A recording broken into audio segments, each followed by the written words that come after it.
Hey guys, how's it going? So, today we are going to play a little bit more Last Epoch with the same build that I played on previously. I am once again live on Twitch, on YouTube, which is my main platform, and then on Kick, and then on Facebook as well.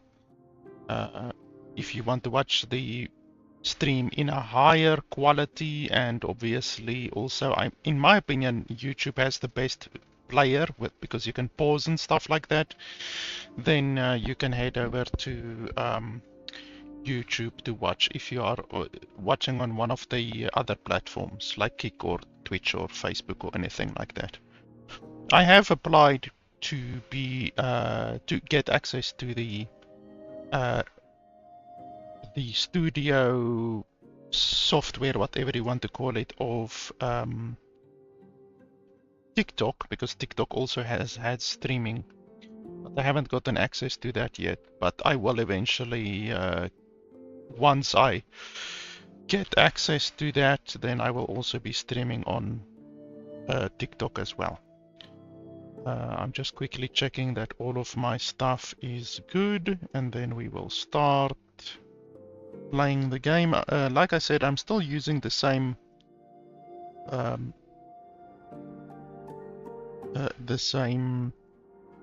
build as what I used previously.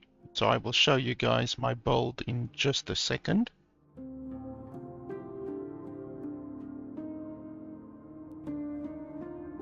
Because people always ask me like what build am I playing, to show the build, all of that kind of stuff. I am working on a build video, which I will obviously do on YouTube. So I am working on a build video. It's just right now my build is not ready, in my opinion, to be showcased, because a lot of my gear is still not very good. So I've got, you guys can just take screenshots of this if you want to actually see the build. So this ring is very bad. I don't benefit from the cold damage at all. I benefit from the rest of the stuff, and then over here I don't benefit from the cold damage, and I don't really benefit from the increased cooldown recovery. So both of my rings are pretty bad. My belt is also not very good. I don't benefit from the 83 ward gained on potion use. The rest of the stuff is okay. And then these boots, you only have these boots to generate ward for you. The chest also generates ward. It doesn't really give any other benefit at all. And then these gloves I really only use to generate ward. I get a little bit of health from it and a little bit of minion damage, but otherwise than that I don't benefit from the increased throwing damage, and I also don't benefit from the crit or the increased stun chance. So I really need better gloves, to be honest. My gloves are really bad. This amulet, I've been using this amulet for a long time, which gives a lot of health. Basically all this thing does is it gives you health. But I'm trying out this one right now. It just makes your minion do more damage. But you can use this one or this one. Both of these are very easy uniques to get. They are not required at all. So you can use any amulet basically. The only required thing in the entire build is this helmet. This helmet is required for this build because it is a Wraithlord build, so you do need this helmet. You can't play this Wraithlord build without the helmet. But the helmet is very easy to get. I probably have like 7 or 8 of these helmets, so it's a very easy helmet to get. Then the offhand, you can use any offhand you want. You can even use a shield if you really want to. But I just use this one because it gives a nice amount of ward per second and ward retention. And then otherwise than that, you're supposed to have minion damage on this one, but I haven't found a good one with minion damage yet. And then my current melee weapon, it's not very good. The increased minion necrotic damage is what you want on the base. The Soul Harvester base gives increased minion necrotic damage, but it can go up to 166%. My current one only gives 123%, so obviously it's not a very high roll. It's not a very good roll. But anyway, and then you don't benefit from the increased physical damage at all. You do benefit a little bit from the 5% parry chance, and then the minion spell damage on there is good. 13 minion spell damage and then 25 minion spell damage. That's good. This actually adds quite a lot of damage. I'm not sure if you can dual wield this actually. I mean, if you really want just a whole bunch of damage, you can dual wield 2 of these if you want to. You don't necessarily need to have this offhand really. But yeah, this is a good one-hander. You can also get two-handers with minion necrotic damage on it or minion necrotic penetration as well. But I like this one because you can have a defensive catalyst over here. And then my current primal item, obviously you can only have one primal item, is this one. I'm really only using it for the health and the ward that it gives me. I don't benefit from the 4 dexterity or the increased health if healing effectiveness. So yeah, this is not very good. I'm looking for a better one. All this, I don't even benefit from the increased spell damage over there. So all this one really gives me is ward and a little bit of health. That's all it really gives me. So overall my gear really is not very good, but yet I'm still able to easily do corruption 300 content. And then all of your wards are just basically whatever you want them to be. Mine are health increased and ward retention for the most part. That is what I focused on. So increased health, increased resistances. That's basically all you want on your idols. But your idols can be anything you want to. You just basically can use idols to make sure that your resistances are maxed out. That's obviously pretty important to have maxed out resistances. Otherwise than that, you can do anything with your idols that you want at all. And then I'll show you my skills quickly. Just take a screenshot of this if you want to. Aura of Decay is not really necessary. I just use it because it does a little bit of damage. And it also debuffs the enemy a little bit. And it increases your poison resistance as well. But you can use anything you want really. I'm just using Aura of Decay because I want to. This is required. Take a screenshot of this. We throw this on our main Wraithlord. This is also required. Take a screenshot of it if you want. You throw this on your main Wraithlord. This is the Wraithlord tree. You can take a screenshot of this. And then Bone Curse we use for the Bone Prison specialization, which your Wraithlord will absorb any minions, and the Bone Prison counts as a minion, so this increases his damage a little bit. It also debuffs the enemy a little bit, but we don't really use it for that. We just really use it because it gives our Wraithlord something to absorb. And then our points, you can just take a screenshot of all of these. So that over there, 10 points over here, this is not required. 7 points over here, this is not required. And then 74 points over here. So you can just take a screenshot of all of this if you want to. But yeah, the build is not set in stone at all. The build is very flexible. Really, the only thing that you need in the build is the Wraithlord's Harbor helmet. You can't do the build without the Wraithlord's Harbor. But like I said, it's very easy to get actually. I've picked up probably 10 or more of the helmets, so it really is very easy to get. It's a very easy to get helmet. So I'm just gonna do this one quickly. I want to get this one to 300 corruption. And then I also want to get that one over there up to 300 corruption. So let's do this one very quickly.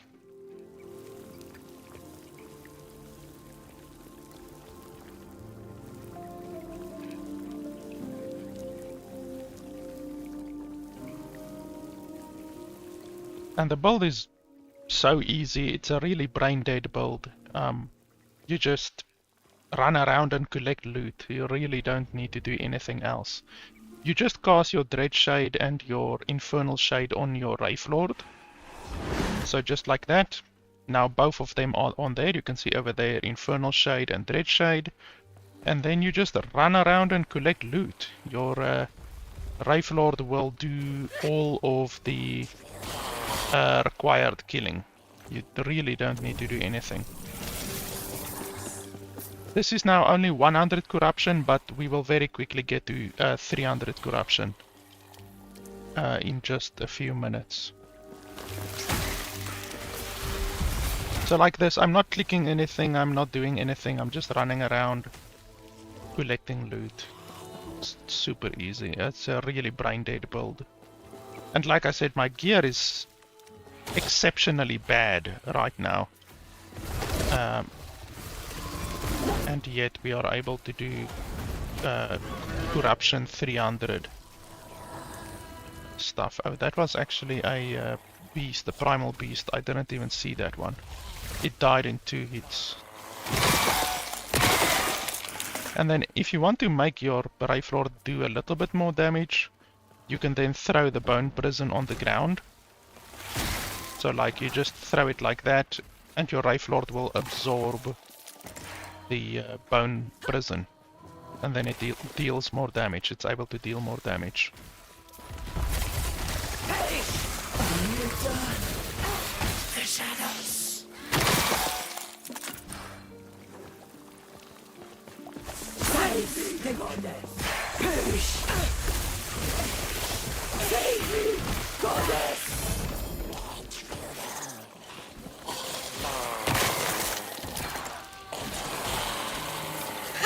You dare to stand against us?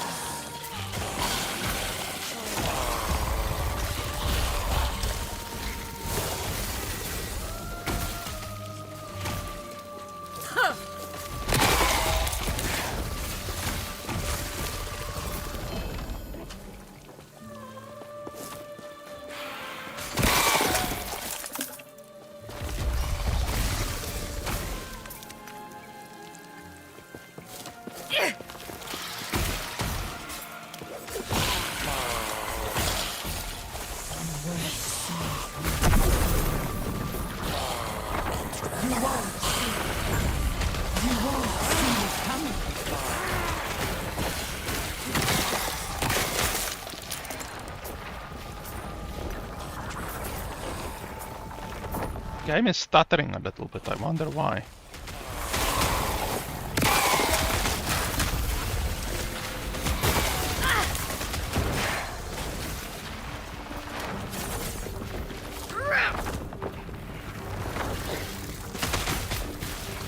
Destroy them, Jesse.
That's really stupid that you can get an idol that has a melee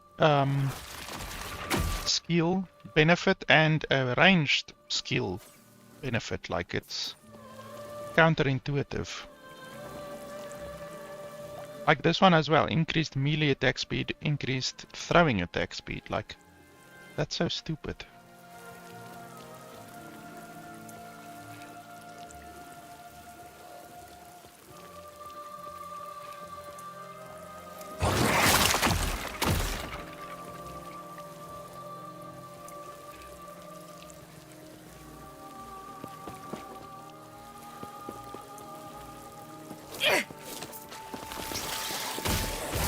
You dare to stand against us? Silence, take me.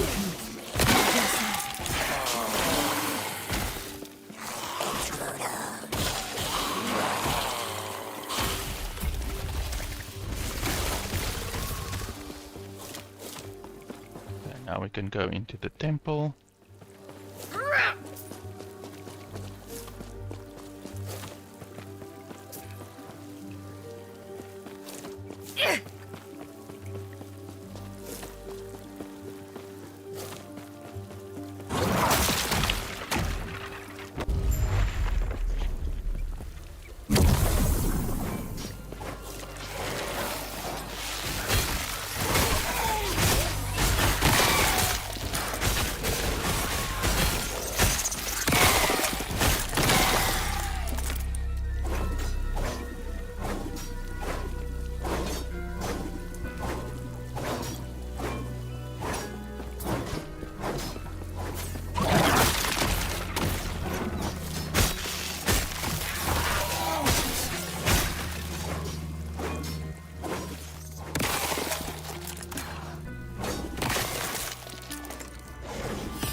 None of these are really good, so I'm just gonna challenge this one so that we can get through this.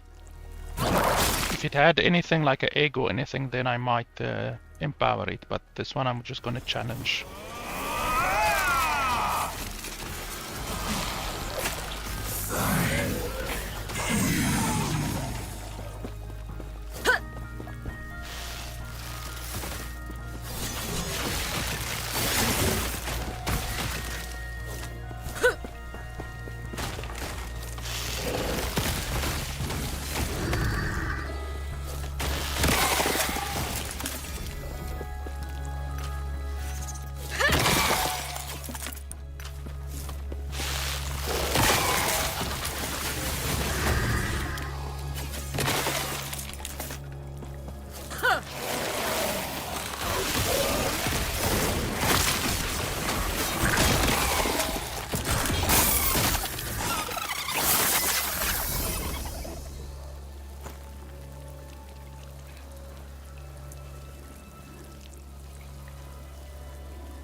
If your Wraithlord dies, you can just resummon it. Fortunately, the Wraithlord has a lot of health, so it very rarely dies. It will only die once, like, the poison on it becomes too much.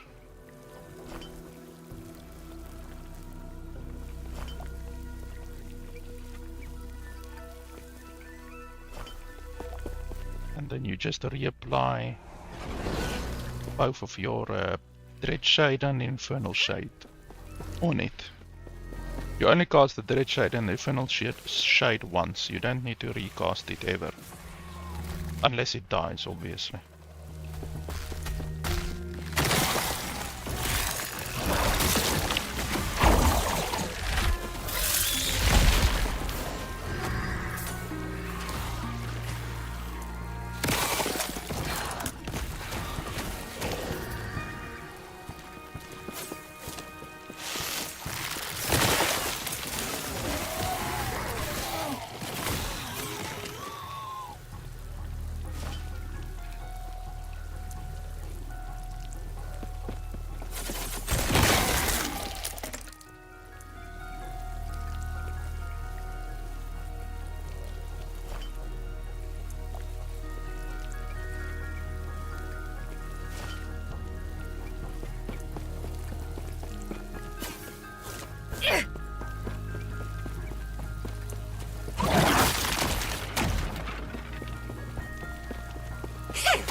Your threat has been spun.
Yes?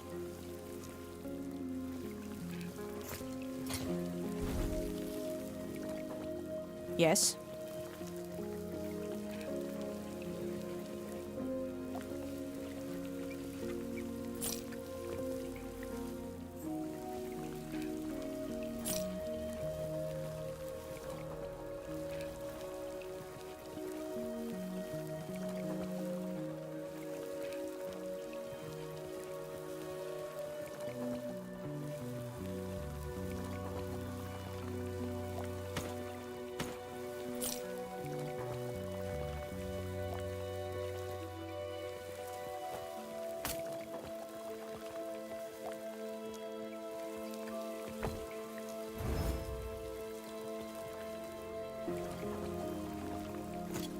Take care.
They still haven't fixed the freezing. The game still freezes when you have your stash open sometimes. It does come back, but it freezes for like up to 20 seconds sometimes. And it's only when you have your stash open.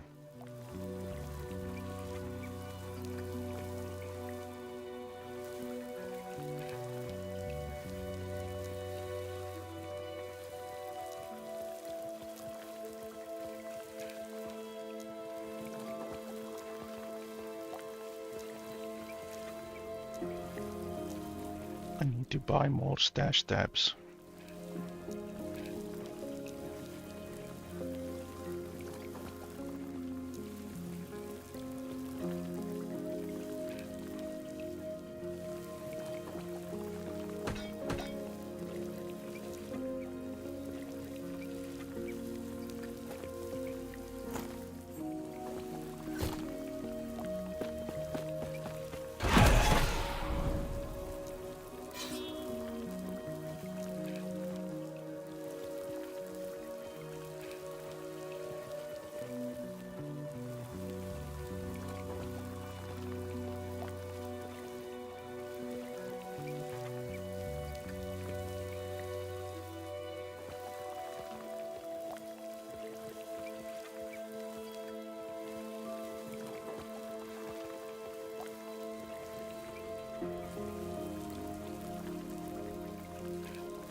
There's a bloodline glade. I really want to do that one. And then there's another bloodline glade.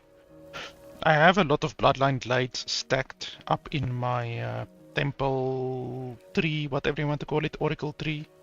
So we will encounter a lot of bloodline glades because bloodline glade is a really nice instance that gives a lot of tier 8 loot. I think it gives 8 pieces of tier 8 loot.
The Rift Beast will be ours.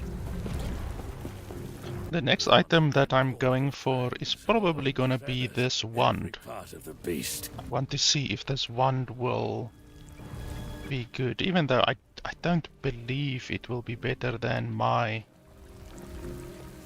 current item. Because if you look, spell damage for you and your minions, my current item gives more spell damage to my minions.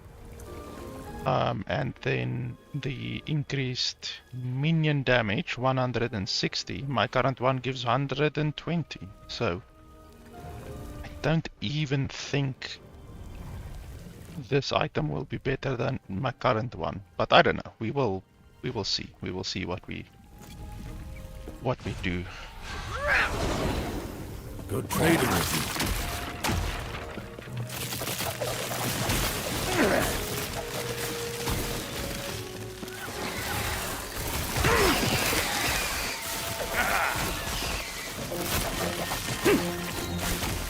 Captain Bean, howdy.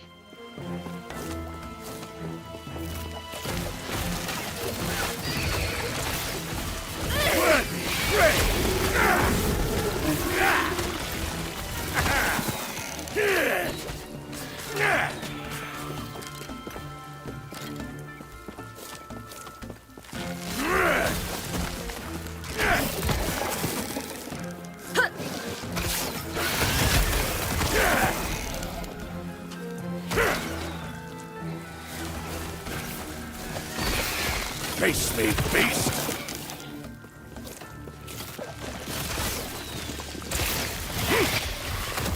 The loot is not very favorable, to be honest.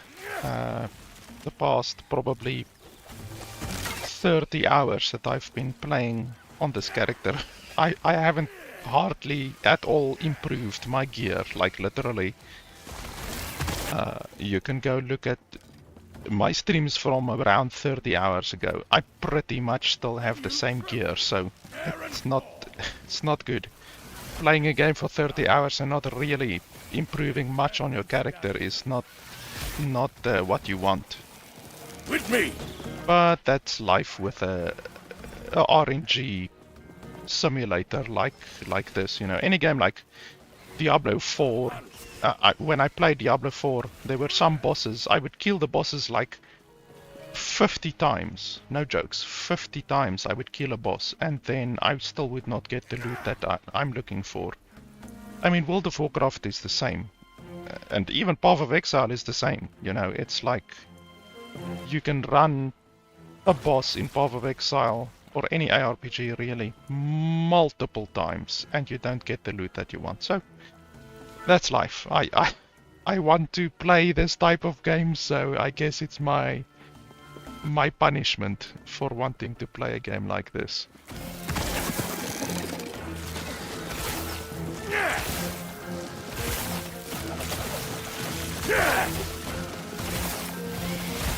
Fortunately, in a game like Path of Exile 2 or Path of Exile 1, you can purchase any gear you want. It's just really a question of how much money do you have, you know, do you have the money to do it? In this game, you can't really do that.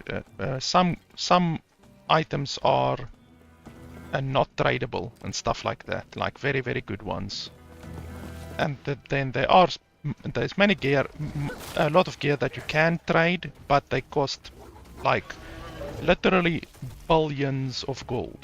Like billions. Like I right now I don't even have $1 million. I've seen items that sell for 20 billion gold. Like, it's crazy. So you can purchase stuff in this game. It's just a question of, do you have the money? But I guess it's the same in Path of Exile 2 and Path of Exile 1 as well. You get some items that are like that costs like 2 mirrors of Kalindra. And a mirror of Kalindra is like insane, like it's the biggest currency that you get in the entire game. So the fact that something can cost 2 mirrors of Kalindra is insane. But that's just how the game is. You can purchase basically anything, but yeah, you need the money.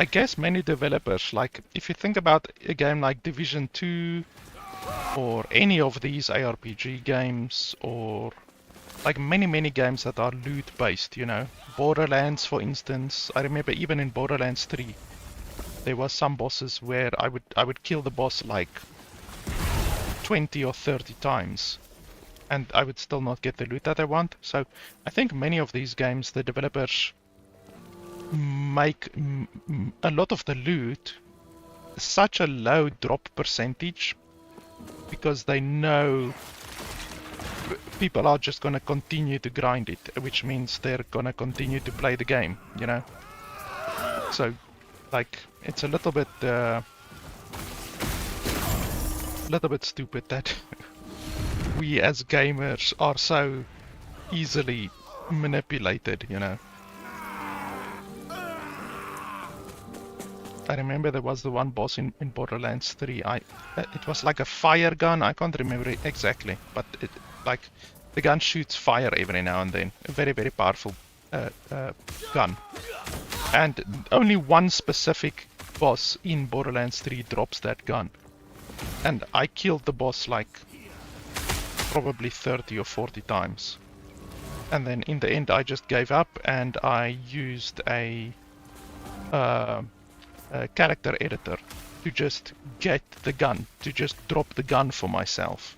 I didn't like hack my character or anything like that, because you can actually do that in Borderlands, but I just literally dropped the gun for myself on the ground. Because I was just like, fuck this, I'm not gonna farm anymore, I'm not gonna punish myself like that. So I just dropped the gun for myself on the ground. And then went on, you know, as if the boss actually dropped the gear, even though it didn't drop the gear. I just went on and went on to the next thing that I wanted, you know, the next piece of loot that I wanted. Because, yeah, it's really frustrating farming for a specific thing for multiple hours and not getting it.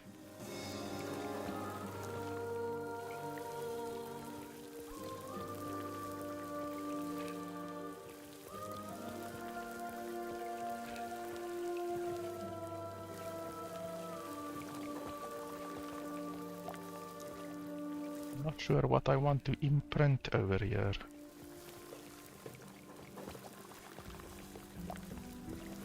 Yeah, I haven't really thought about purchasing Borderlands 4 yet. I'm just gonna have the same attitude with Borderlands 4 as I did with Borderlands 3. And that is that it will be cracked eventually. Like, I don't really care. I don't really fall into FOMO. Like, I've got so many games. Like, I've got probably over 1,000 games in my Steam library. I don't care about Borderlands 4 enough to just purchase it outright. I will play it once it's cracked. I really don't care. And even, like you say, the same with Battlefield. Battlefield 6, like, at one stage, Battlefield 6 or whatever, was it Black Ops? I can't remember, but anyway, it's all the same at the end of the day. The game had like 600,000 viewers on Twitch, and I was just like, but it's still Battlefield, you know? Like, what difference is there between Battlefield, you know, the previous Battlefield, and this new, quote-unquote, new Battlefield? Like, what's the difference, you know? I can't see that there's a difference between Battlefield 6 and Battlefield 5, so... Anyway, I really don't care about that. Don't care about that specific game. I used to like Battlefield, like back in the day, Battlefield 1942, I think it was. I played that game a lot, like back in the days when you would go and spend money at a internet cafe, and when I was still in high school, it was 5 rand per hour. So 5 rand is basically in today's currency 25 cents, 25 American cents, because it takes basically 20 rand to make $1. So it was like 25 American cents per hour. And then me and my friends would go sit and play Battlefield 1942, and that was fun. So I do like that, but I don't even think Battlefield these days is the same at all than the old Battlefield. I don't know. I haven't played Battlefield since like maybe Battlefield 2. It's been a long time, honestly. And I do like first-person shooters. Like Far Cry 5 is one of the best games ever made, in my opinion. Cyberpunk, obviously, I really like Cyberpunk, so I like first-person shooters a lot. But Call of Duty and Battlefield, it just doesn't really appeal to me. If they could make it so that there's like a good single-player campaign again, then I will absolutely play the game again. But I've heard that they don't even include single-player campaigns these days anymore. And for the one that they did include a single-player campaign a while ago, I can't remember if it was Battlefield 5 or something like that. They did include a single-player campaign, but it was like 5 hours or something like that. I can't remember. Like 5 hours. Why would you pay $60 for a game that you're gonna play for $5 for 5 hours? Like, that's insane. I don't know how anyone can pay $60 for a game that's only gonna give them 5 hours of gameplay, you know. So anyway, I don't care about that too much. Maybe sometime when Battlefield 6 or Call of Duty 6, whatever it is on sale for like $2, like all other ones are, you know, like you can get all of the previous Battlefields for like $2 on sale. Maybe then I will try Battlefield 6, but I really don't care about it right now. If I want to play first-person shooters, then I will go play Starfield again, because I haven't finished Starfield yet. And I want to eventually finish Starfield, because I do enjoy the game. It's just when I played it at the beginning, when the game just released, there was a lot of bugs in it, so I stopped playing it. But I do enjoy Starfield. I think it can be a good game. It just needs to not crash constantly and stuff like that, you know. The game had so many bugs, it's absolutely insane. Yeah, I probably have around 20 hours in Starfield. I like the game, and I modded the shit out of Starfield. Like, I have a lot of mods on Starfield, like inventory mods to make your inventory way bigger. Another mod to remove the piss filter, because of course Bethesda put piss filters in their games, so I have a mod to remove the piss filter, which makes the game look significantly better. I've got a bunch of mods, and that's one thing about Bethesda games. The games themselves aren't so good. It's once you mod them that they become very good. Like Fallout 4, I reviewed Fallout 4 when Fallout 4 came out. I think it was like 2016 or something like that. I can't remember. I did not recommend Fallout 4. That was after playing Fallout 4 for like probably 15 hours or so. So I put a good amount of time into Fallout 4, and I could not bring myself to recommend the game. But today, Fallout 4 is a good game with all of the mods that you can put in Fallout 4 is definitely a good game, but the fact that the game becomes good with mods doesn't, it's not a good reflection on the developers themselves, because then it's not Bethesda themselves who made the game good, it's the community with the mods who made the game good, so yeah. Yeah, you can actually, you get a mod, it's really funny. You get a mod which puts back achievements into the game. So the same with Baldur's Gate 3. If you mod Baldur's Gate 3 or any Bethesda game basically, you lose achievements, but the funny thing is there's a mod which puts the achievements back. So whatever, I know you can't get this on Xbox obviously, but whatever checks and balances there is inside the game for to check if it's modded or not, you actually get a mod which mods out those checks and balances. So it's really funny. Like, the developers think that they're smart by disabling the achievements, but then the modding community are smarter than the developers because they are able to mod out whatever checks and balances there is in the game to check if the game is modded. So it's like an anti-mod mod.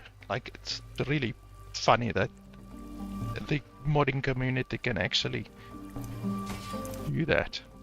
Because I play Baldur's Gate 3 a lot. Well, I did. I haven't finished it either. That's another game that I need to finish. But I played with mods. But I also want achievements because I like achievements. So I installed the mod which enabled achievements again after they were disabled due to the modding. It's really funny.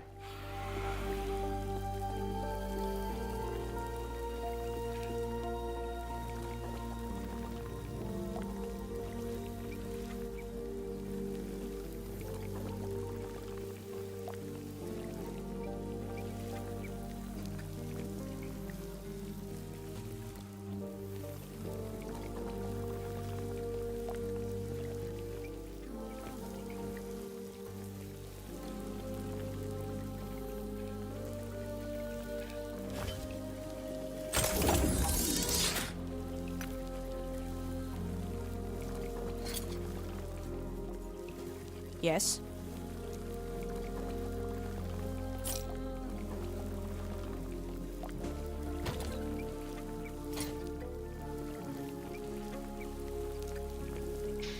Okay, let's see. Did we get anything good?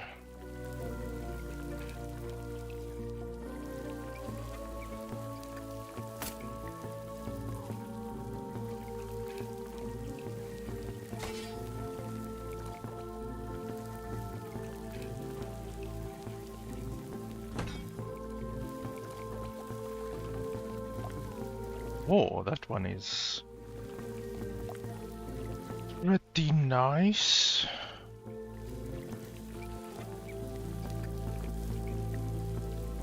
I think it's better than my current one though.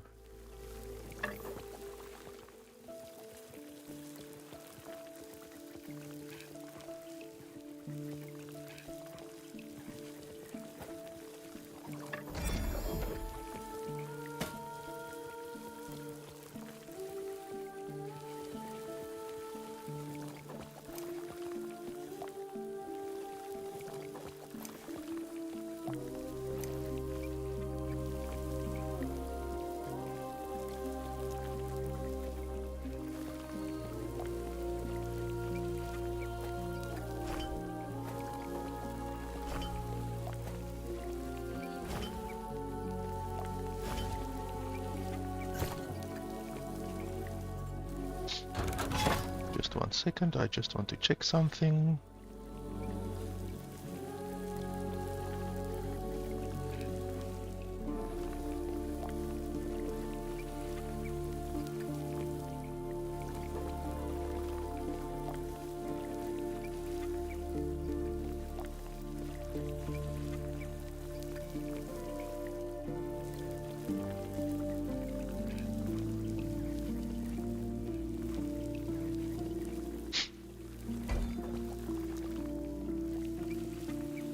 Okay, there's another bloodline glade over here.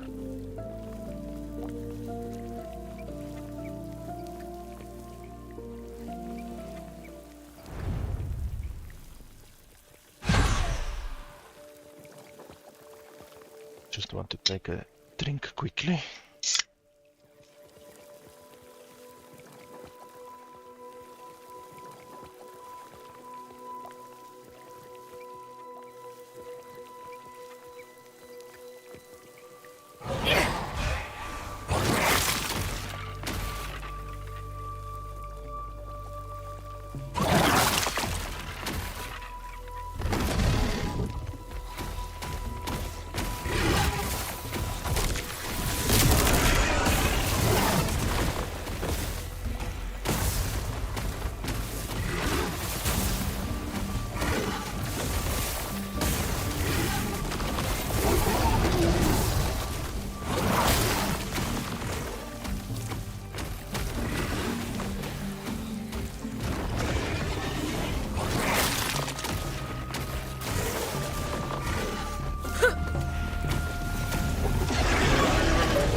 I saw an article today. I just quickly read through the highlights. I was really shocked that Borderlands 4 requires either a 5090 or a 4090 RTX to get above 60 FPS on the highest setting natively at 2K resolution.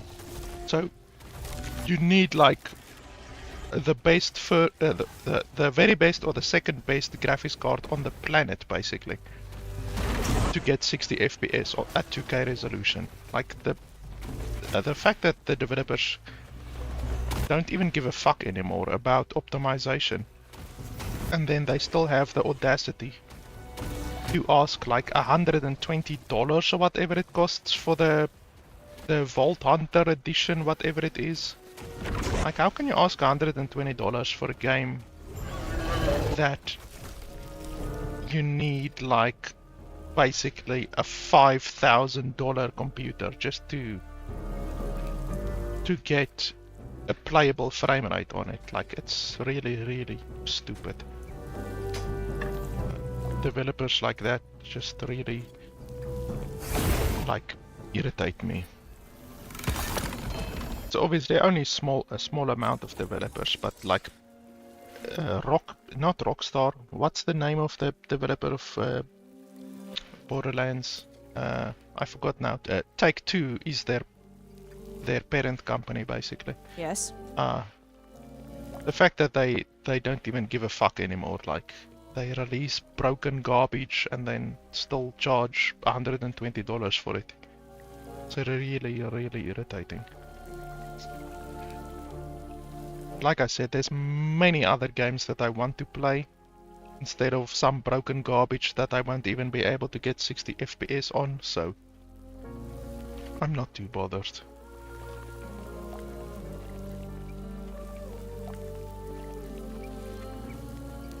Take care.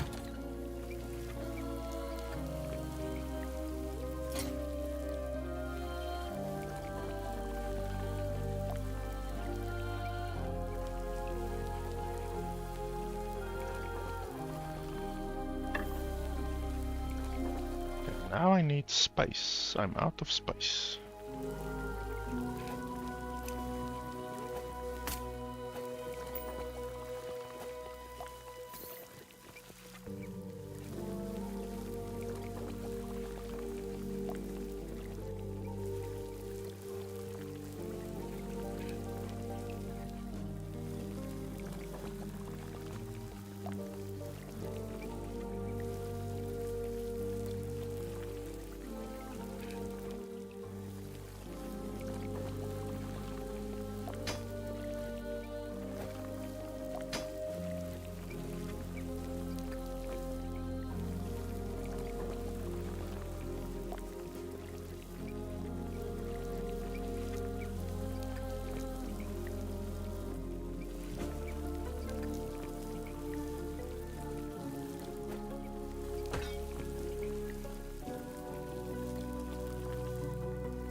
Yes?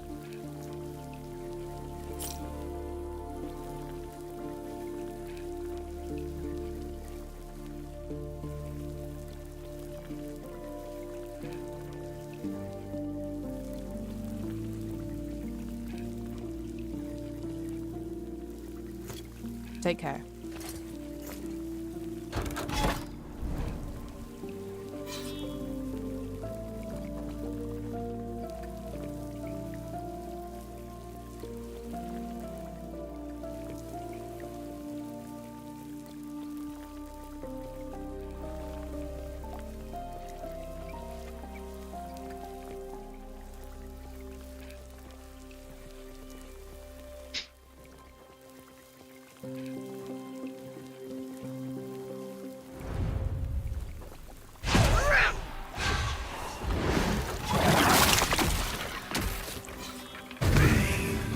An eternity of pain. Unchange it. When that's change.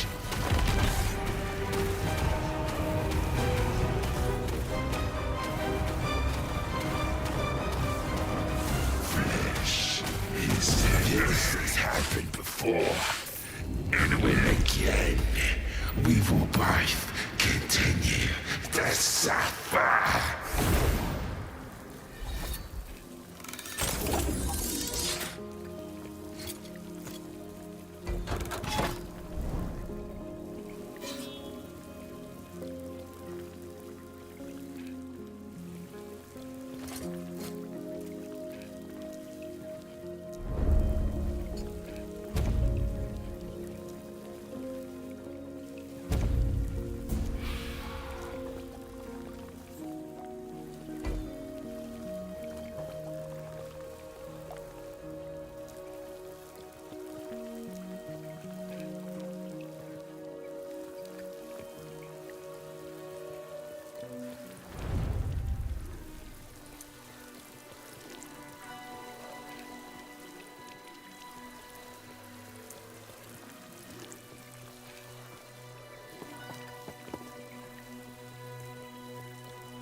must break free.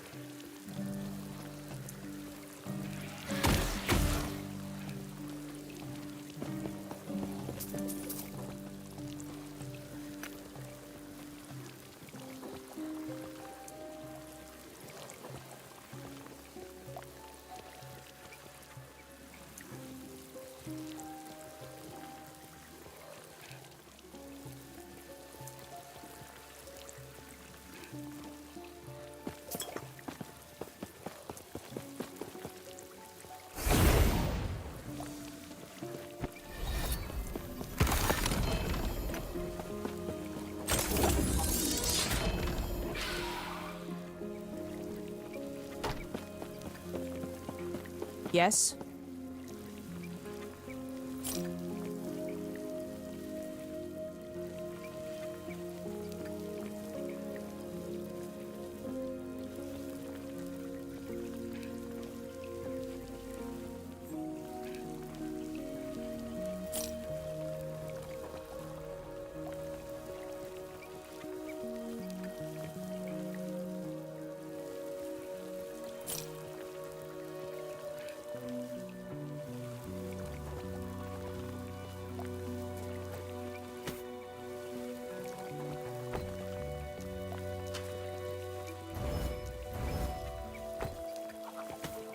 Yes?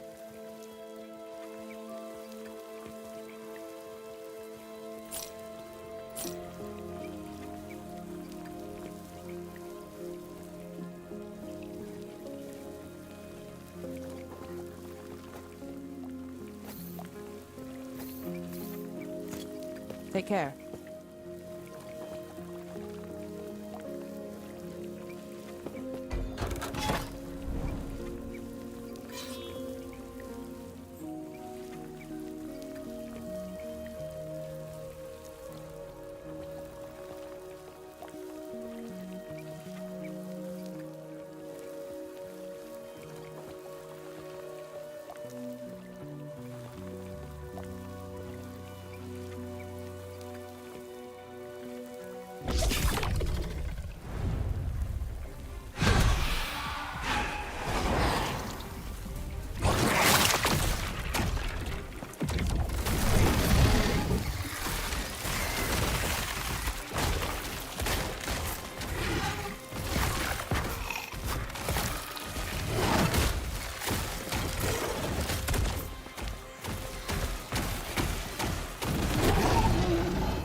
Oh, that's a new amulet that I haven't seen before.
That's an interesting amulet. 125 ward per second for each curse affecting you. That's quite a lot of ward. If I can figure out a reliable way to curse myself, then I can maybe get a lot of ward.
Obey the rod!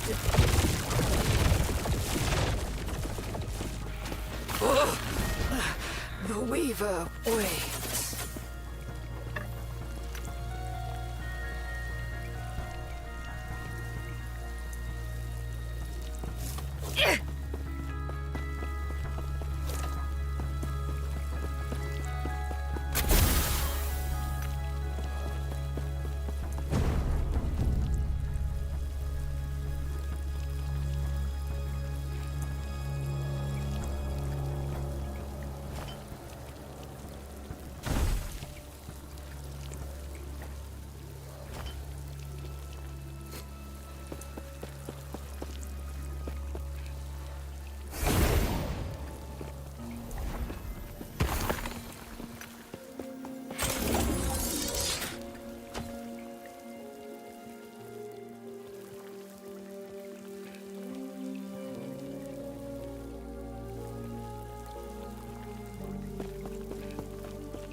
So with this item, if we can actually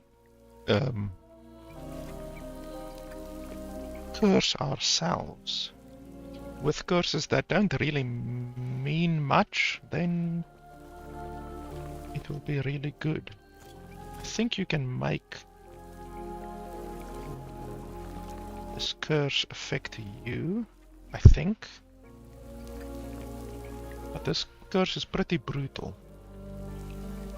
The Bone Curse becomes a toggled aura which surrounds you, but it has reduced area and drains your mana over time.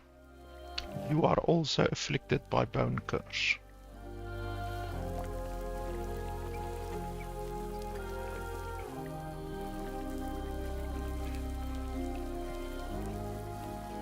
Bone Curse is pretty brutal. Because it reduces...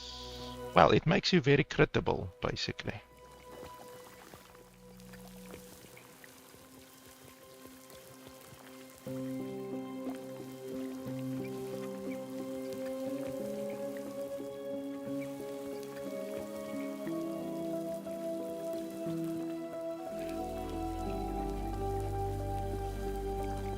$15 mana per second drain. That's a lot of mana drain. I don't think I will be able to sustain that.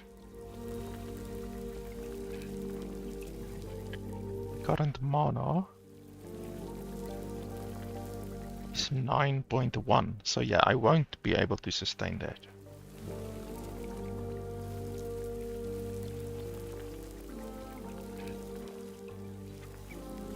Unless I increase the mana efficiency.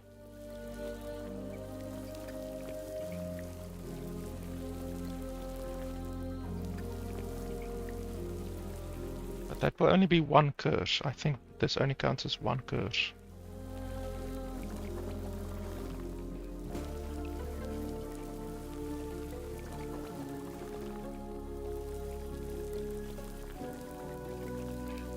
I think you can also make this apply to you. You are affected by your aura, yes. You are affected by the beneficial buffs of Dreadshade's aura. That doesn't really help me because I never attack.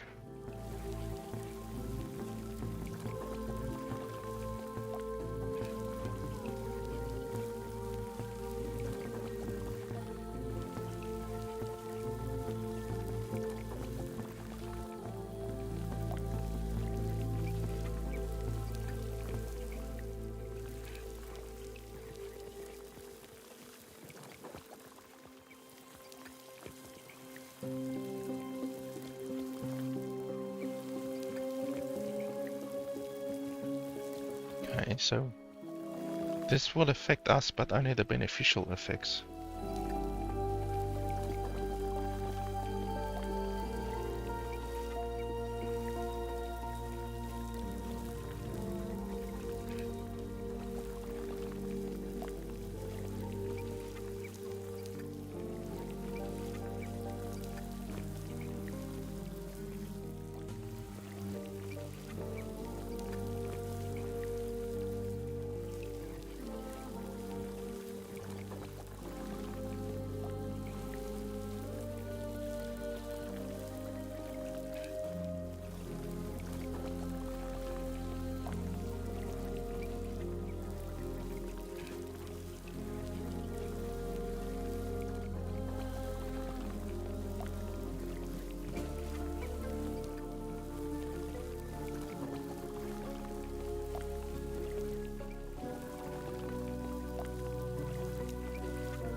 There has to be a way to add more curses on yourself. Have a look.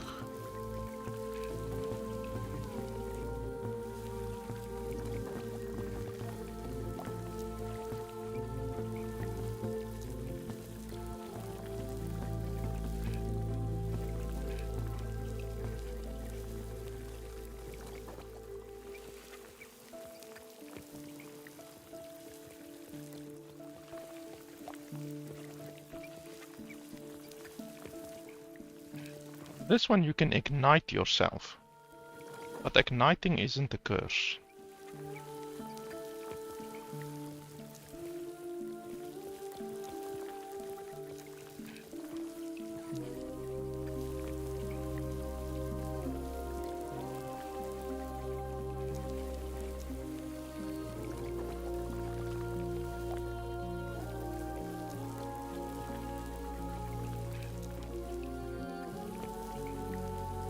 I can't remember how exactly. Let's have a look. Maybe the game guide will help.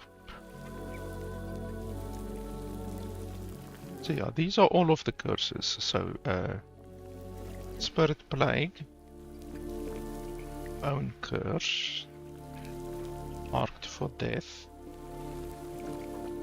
Decrepify, Torment, Acid Skin, Penance.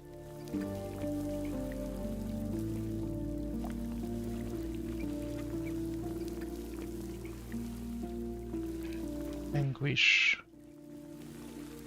Wither, and Exposed Flesh. Some of them are not so bad, like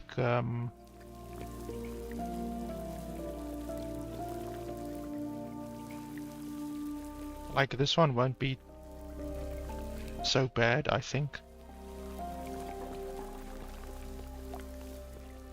Penance doesn't seem too bad. Some of these curses can be okay. Like this one, for instance, 120 necrotic damage over time, and then reduced movement speed. That's not anything at all, honestly.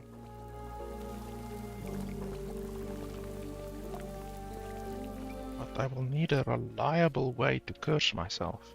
Even if I can just get 2 curses on myself, that already will mean I will gain 250 ward per second. Which is a lot of bloody ward.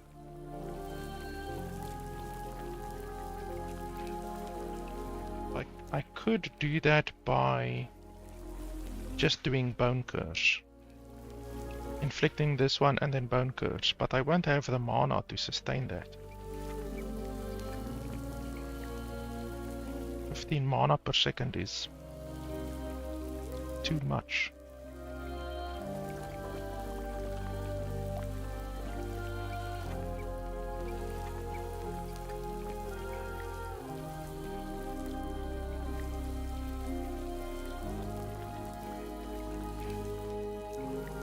The other curses are Spirit Plague,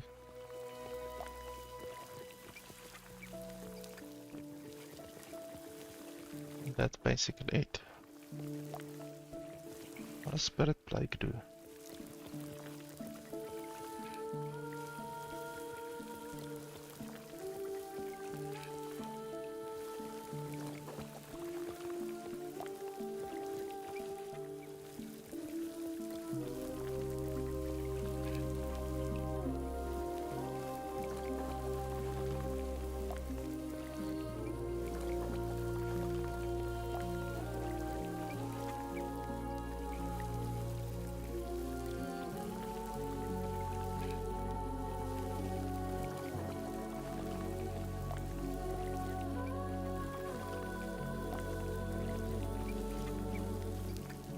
I don't see any way to inflict yourself with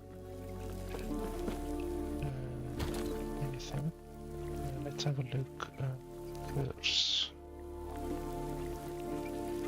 Maybe there's a special item which allows you to inflict yourself.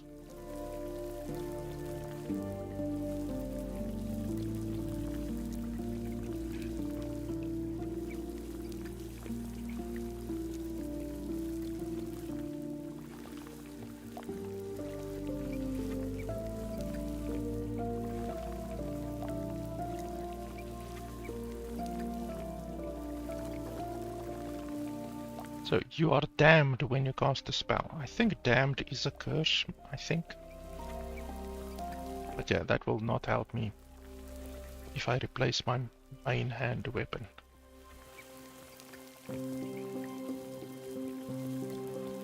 When you directly curse Soul Feast, you curse yourself and up to 1 nearby enemies with Torment.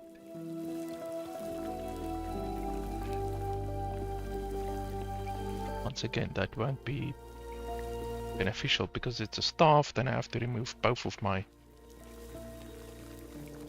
items.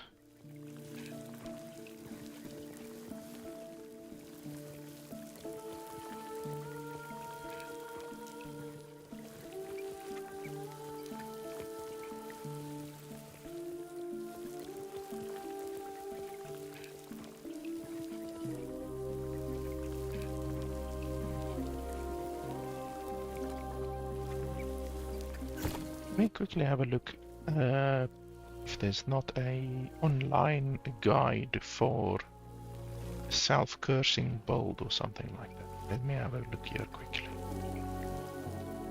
Last Epoch self-curse. Let's have a look.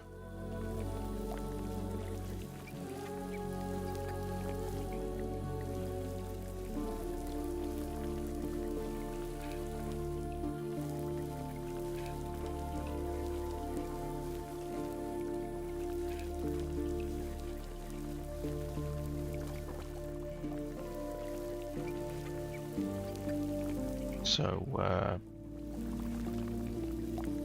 this is the item pools of the swine, and then these guys are discussing the possibility of self-curse.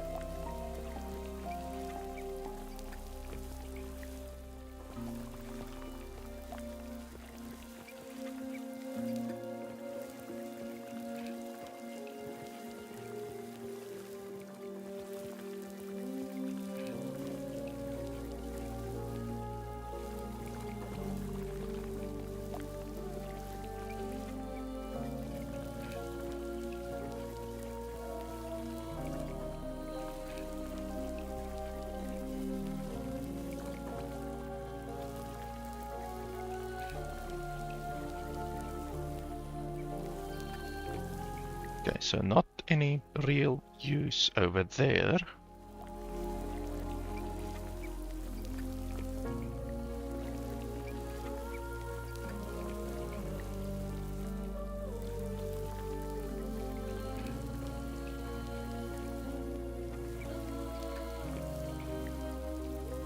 Maybe I should do a search for pulls of the swine instead.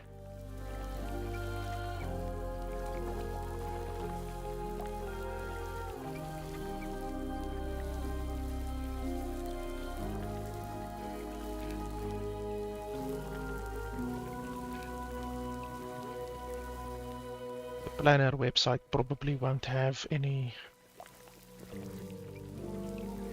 good stuff. Nope.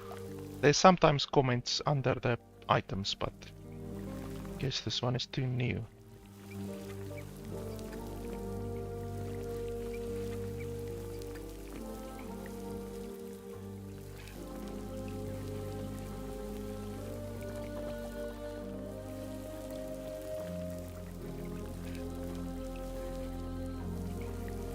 Blinding myself. I should get a dark mode for Reddit. Or at least I do have a dark mode, but then... No, wait, not like that. Like this... Yes, there we go, much better.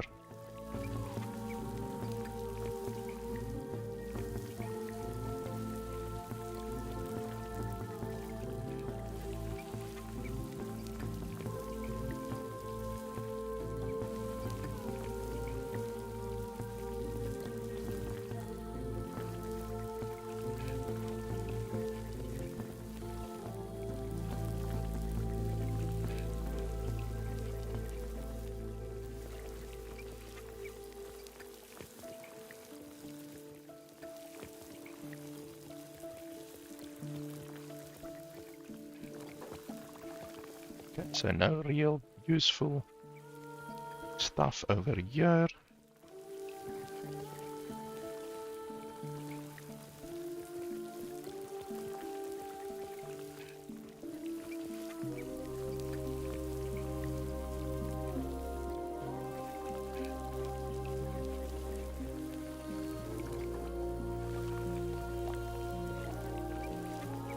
No useful information over there.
Bone Clamor Barboot.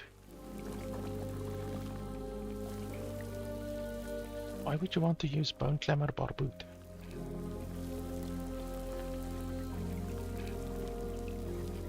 Just for the ward per second, I guess.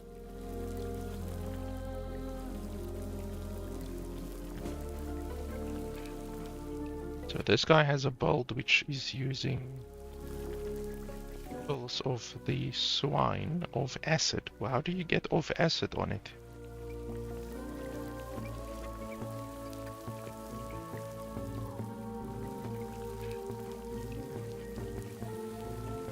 Oh, it's just because it's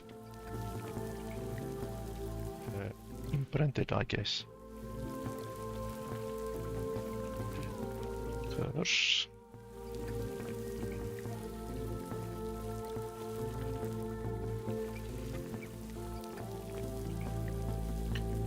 Bone Curse, apply Decrepify, a curse that causes enemies to take 15% more damage.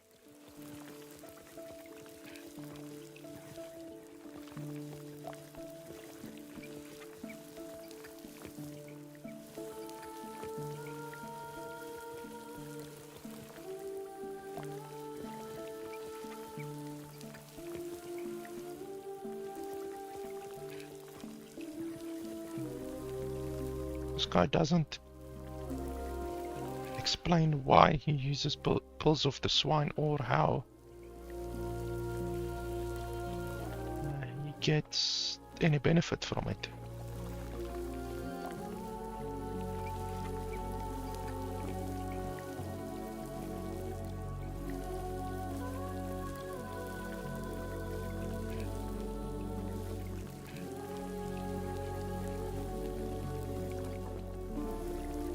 That's so stupid. Why don't you explain what you're using that item for? That's really, really stupid.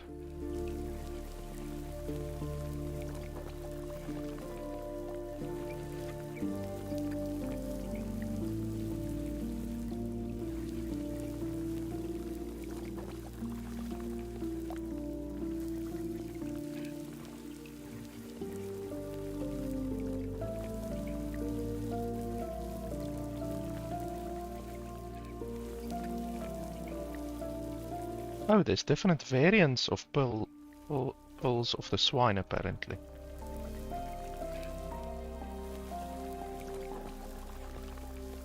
So how do you get the other variants?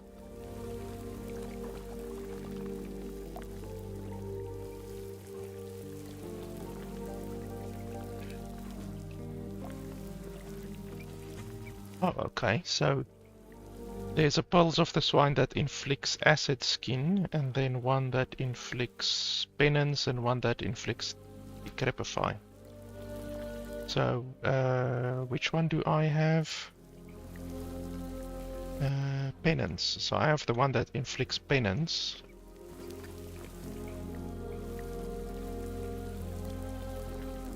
Which I think is probably the best one to curse yourself with.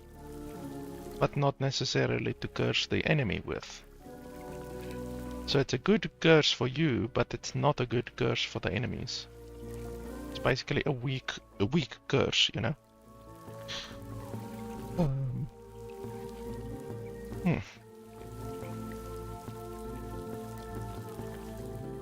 Okay, that's interesting. So I don't really see anyone coming up with any good things for how to curse yourself.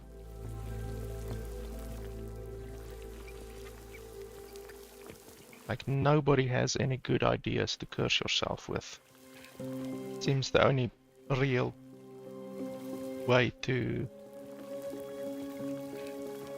get a little bit of benefit from the item is probably just the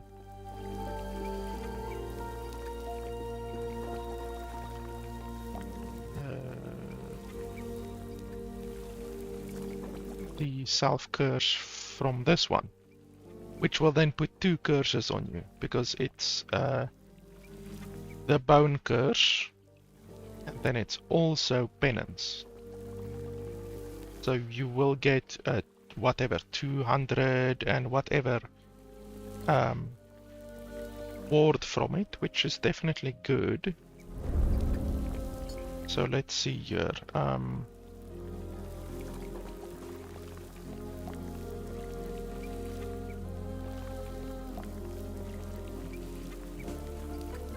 I'm not sure how it will work if you have this one and this one at the same time. How will that function? Like, because this summons a prison, so if you toggle this aura, how will that work exactly? But okay, let's remove that.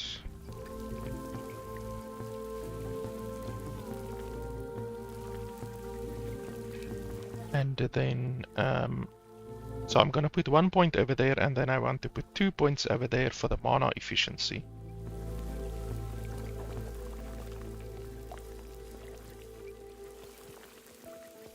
I don't want the increased mana cost, even though I'm not sure that it's gonna affect it.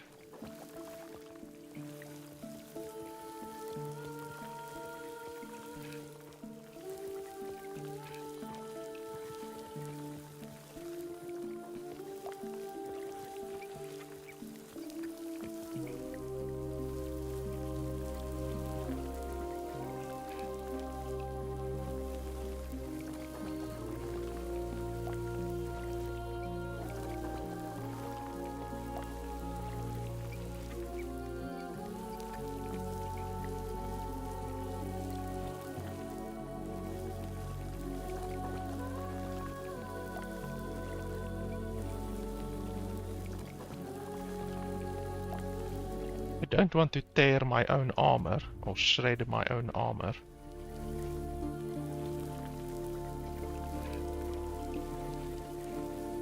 Slowing myself is fine, I don't really care about slowing myself.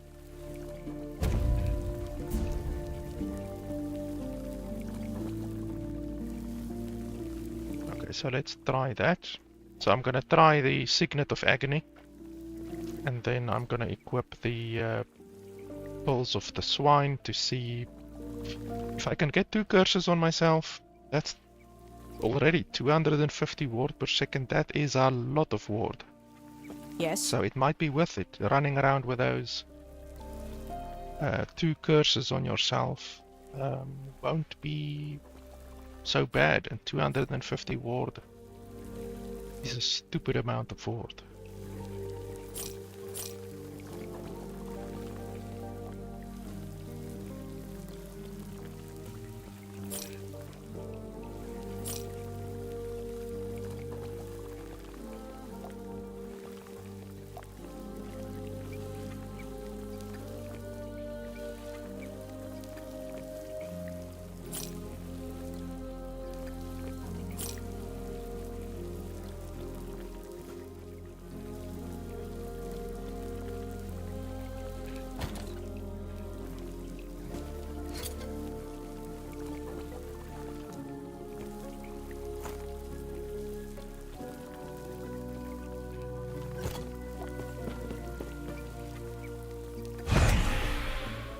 Okay, I just quickly want to go to the bathroom. I will be right back.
Where did I put the item filter?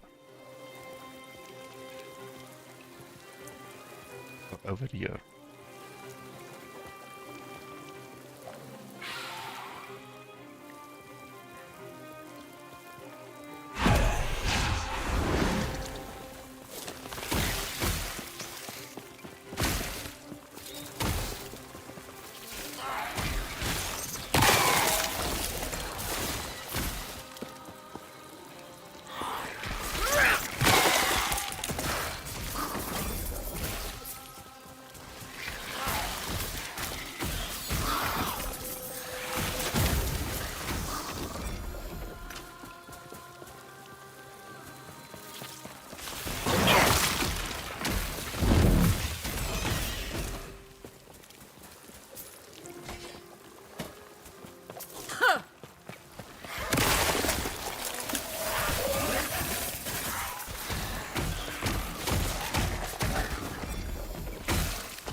So let's see. My current ward is 7,900. Should go down a little bit, and then when I have this curse activated,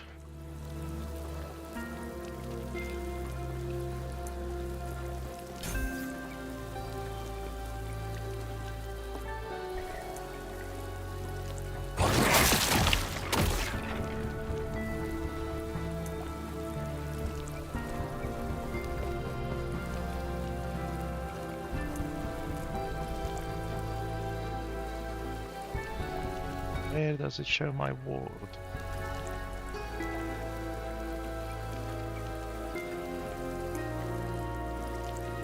Ward per second, 444. Oh, so I only get one. I only get one benefit. Why? I only get the penance on myself. So why do I only get the penance on myself and not anything else? Because it says Bone Curse also inflicts penance. So do I need Mark for Death on myself as well? Because Mark for Death is a curse. So perhaps that's it. So let's just quickly test my mana.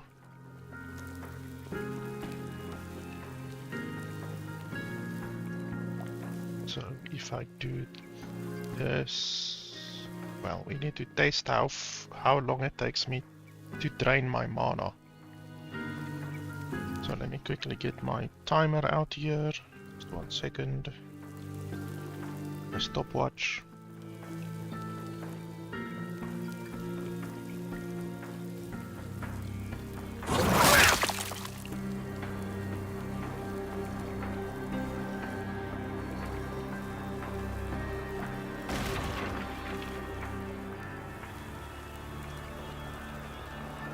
Okay, so it takes 13 seconds to go down to 100.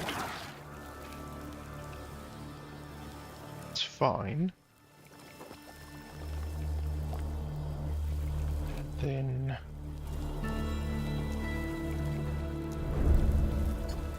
if we like remove all of these basically,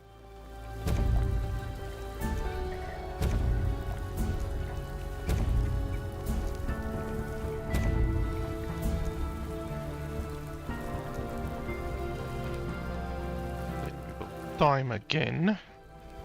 If it takes shorter or longer than 13 seconds, then we know that mana efficiency doesn't have an impact.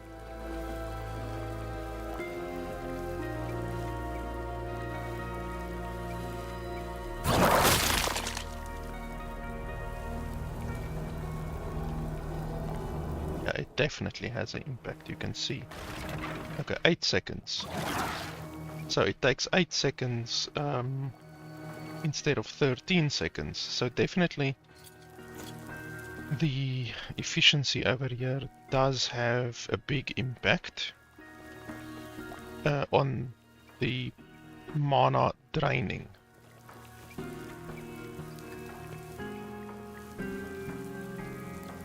So that will give me a lot longer time to have it active.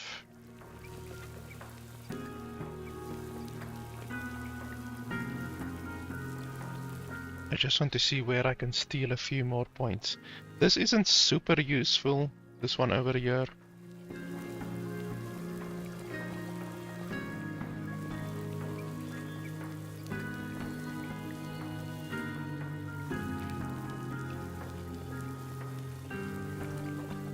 Just want to see where I can win some mana perhaps.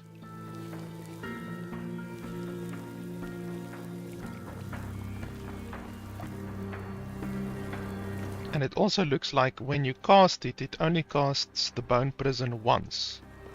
So if you cast it, and then if you move around or anything like that, nothing happens.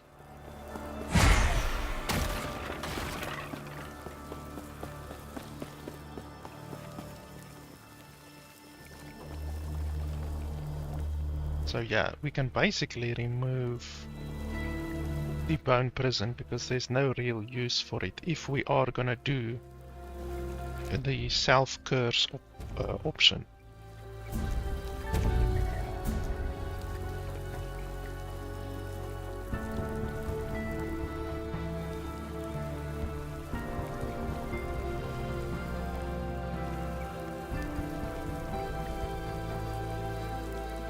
Bone curse and mark for death have,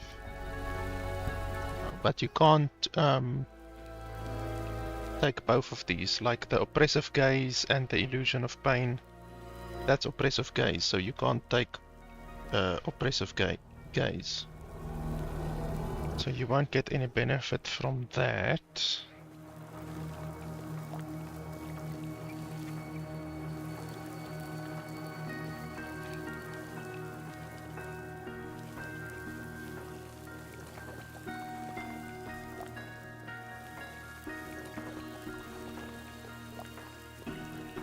So we need another point there, we need 1 point there, and we need 4 points over there.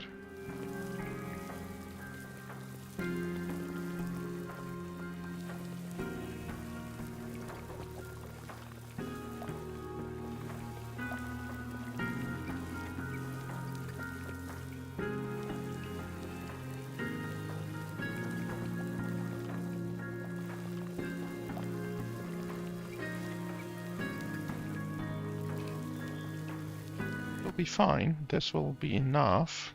I also remember there was another item that gave me a lot of mana. Oh, it was this, I remember now. It was this one over here. So if we want to get a bunch of mana extra, like basically around 60 mana extra, then we can just take this over here, and that will obviously, like I say, give us about 60 mana extra. And then otherwise than that, we can invest in mana regen. Like that increases your mana regen a little bit. But not by a lot. We already have this.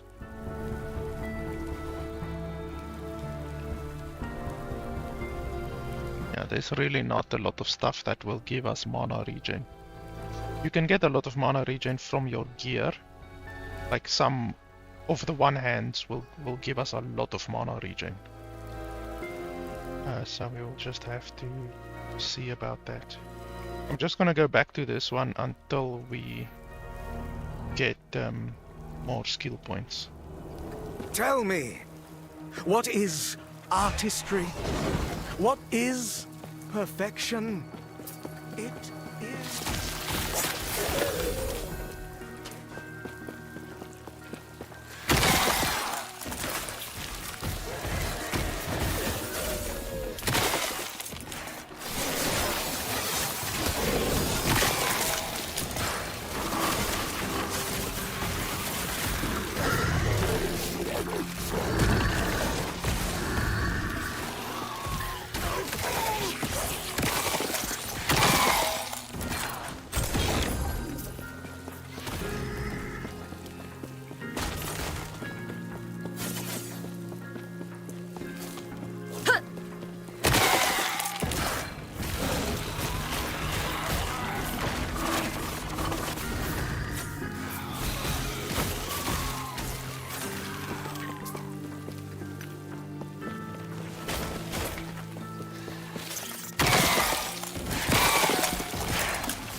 Ouch. That thing really hurt a lot.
Just see here quickly. So 1, 2, 3, 4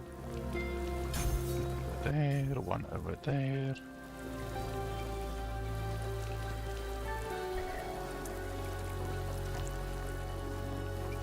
Yes, we can do this, but I don't see what we would gain.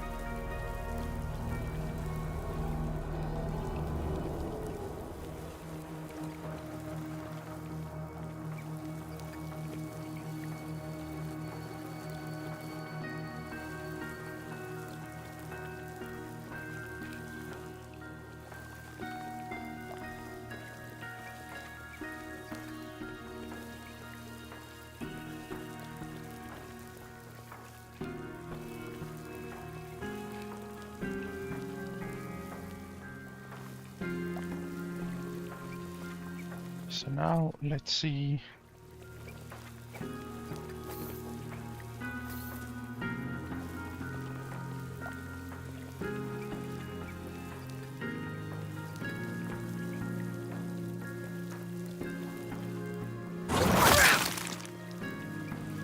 Yeah, 570. That's what I want to see.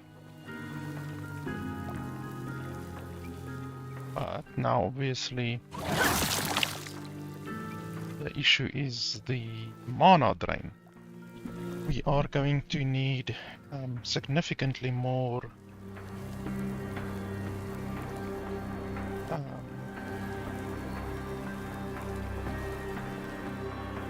mana in order to sustain that.